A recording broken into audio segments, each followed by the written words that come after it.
Hello and welcome again. So in the previous course I showed you how to create your first Rails application, and we saw together the default welcome page of your Rails application when we run our application on the WebRig server. So in this video today we will start together the first part of our course that will contain many course videos about the model layer of the MVC architecture of the Rails applications. So for those who doesn't understand what MVC means and stands for, I have prepared this little schema and I will try to explain it for you, and I will try to give you a high level view of the MVC architecture. So let's say that you have a customer management application. In this application you can, for example, add a customer, display customer information, for example, update customer profile, delete a specific customer. And let's say that you are looking for a specific customer by, for example, its ID or another attributes. So you are using your web browser, your client. It can be Firefox, Chrome, Opera, Safari, or whatever. So when you hit the, for example, search button after entering the some search criteria, the requests will be sent to the controller. So in reality, the controller in Rails is a simple Ruby file that will contain multiple methods. Those methods contain some logic that will help us to add a customer, delete a customer, search for a certain customer, and many other functionalities. So the controller is like Maestro, so he will be orchestrating the whole process. So he will get the model, the data from the model, that means from database he will get he is speaking with the model, so he will get the data from the database. So this row of information will be sent to the controller, and the controller will send this data to our view, which is a simple HTML file that will be rendered in our web browser. So this is a simple explanation of the MVC architecture. So now let's start by creating our first model. So let me just stop the video for a moment. So I'm back again. So like I told you before, in this video today we will start by creating our first model in our Rails application. So I have created a new Rails application I've called Rails from scratch. So go to your command prompt. For those who are using the command prompt with Ruby on Rails, this one, that means this one, command prompt. Let's just wait. So command prompt with Ruby, you will type the same thing that I am typing here. This one, this terminal here is the same thing as the command prompt with Ruby.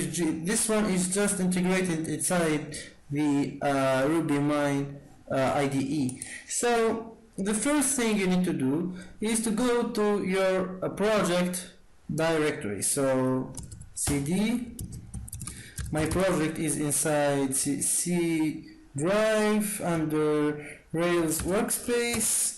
The name of the application is Rails cd Rails from scratch. So Rails from scratch. So now when I am inside the project directory, I'm gonna type the command that will allow me to create my first model.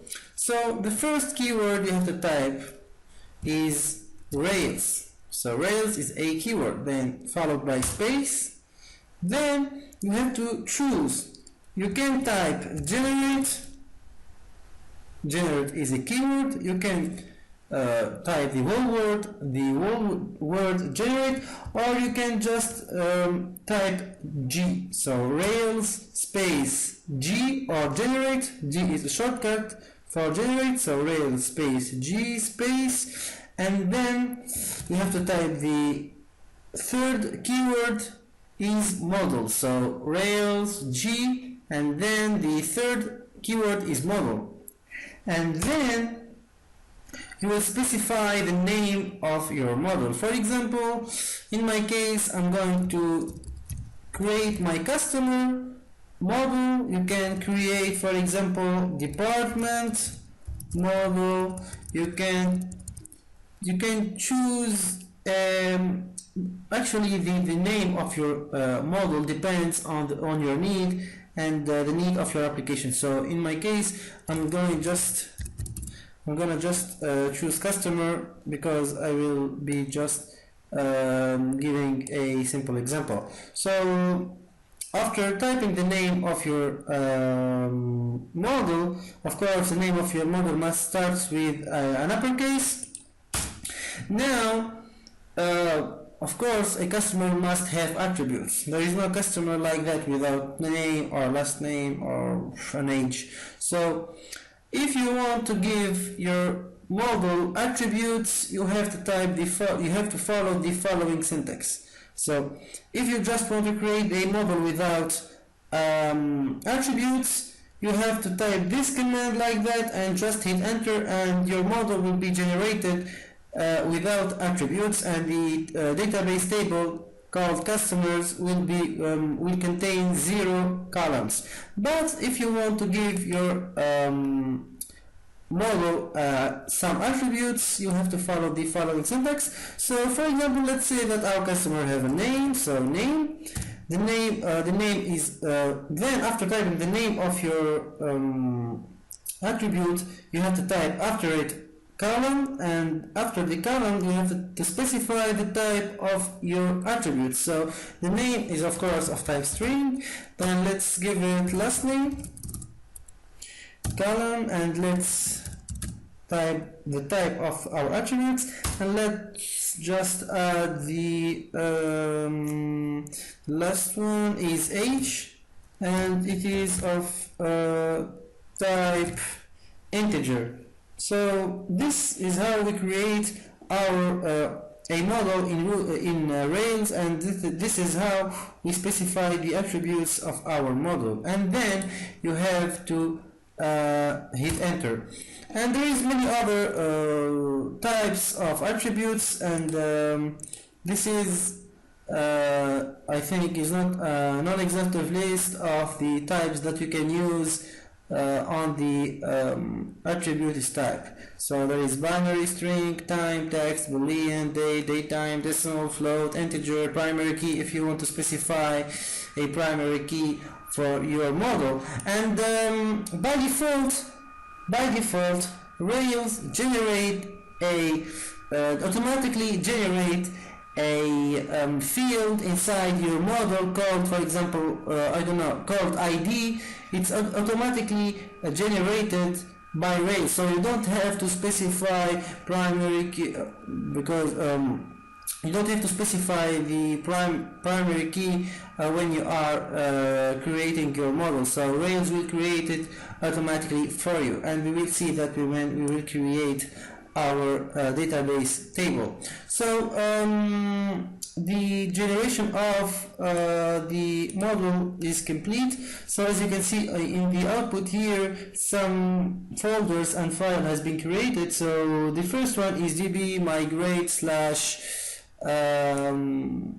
blah blah blah create customer. So let's open up this folder and file db migrate, and as you can see here, we talked about migration in the last video. So migrations we use migration to create our database table. For example, if I want to add another attribute to my model, I can do that using a migration, and we will see practically how to do that. So as you can see here, this is the class, the code contained in the migration file. As you can see, it will create, when you run a certain command in a minute, we will see that this code will be executed. And as you can see, the function here, create table and customers, so create customer, so a customers table will be created inside your SQLite 3 database, and it will contain a name column, last name column, and age column, and this timestamp is I think it's for when the record was created and when it was updated. I think it's like that. So let's go then. We will talk more about migration and how migration works later. So now let's go to the app models / customers. So let's close this subfolder and let's go to app models. So as you can see here, customer.rb file was created.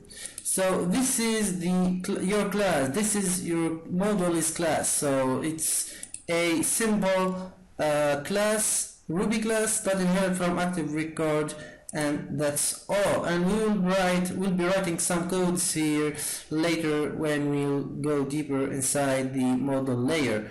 So and what's next? So those files here are for testing purposes. Fixtures are files that will contain some data that will be used for testing purposes. We will talk later about testing when we will finish with the 3 layers MV and T. So now I'm gonna show you how to create your database table that correspond to the model that you have created. So for this purpose, I'll be using SQLite 3 database, this tool. So let me just wait for it to open. So I will be using DB browser for SQLite. So I will generate my database. I will display it here and see the structure of my database. So okay, so now I will show you how to run this migration. I told you that we will be using this migration file to create our database and our database table. So this code will be executed when I will execute a certain command, and my database and my tables will be created. So to do that, you have to type a specific command. So you have to type rake. Rake is a keyword, then followed by space. db is a keyword 2, column. Then you have to type the third keyword, which is migrate. So let me repeat for you. So to run this migration, to let it create my customers table, you have to run this migration. So it will take effect and create our tables and our database. To do that, you have to execute this command. So rake space db column and migrate.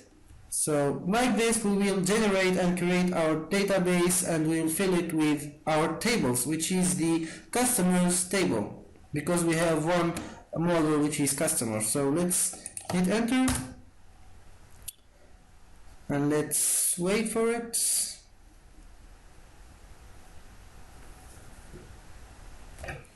So in the next video, I think I will focus on migration and how to use migration to update and manipulate our database table and our model. So as you can see here, the migration was successful, and our database and our table, customers table, was created. So let's go to the DB for SQLite. So let's go to File, open a database. Let's go to the project directory, so Rails workspace. So Rails from scratch. Let's go to the DB directly, because our database file is located inside the DB directory. Its name is development.sqlite3 because we are in development mode, so the name of our database, it's just for development purpose, development.sqlite3. So select your database file and hit and just click open here. So as you can see here, my database tables, I just have the SQLite sequence, so I will not explain what is a sequence because I'm not doing Oracle or PL SQL course, but I will just show you the generated table. So as you can see here, the ID field I didn't mention in the command that I have typed previously, the ID, but this field is automatically generated by Rails.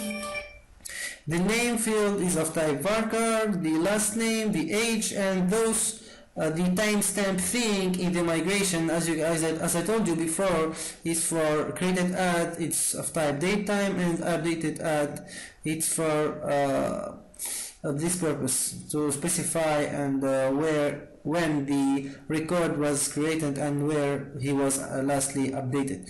So I think that's all for this tutorial today.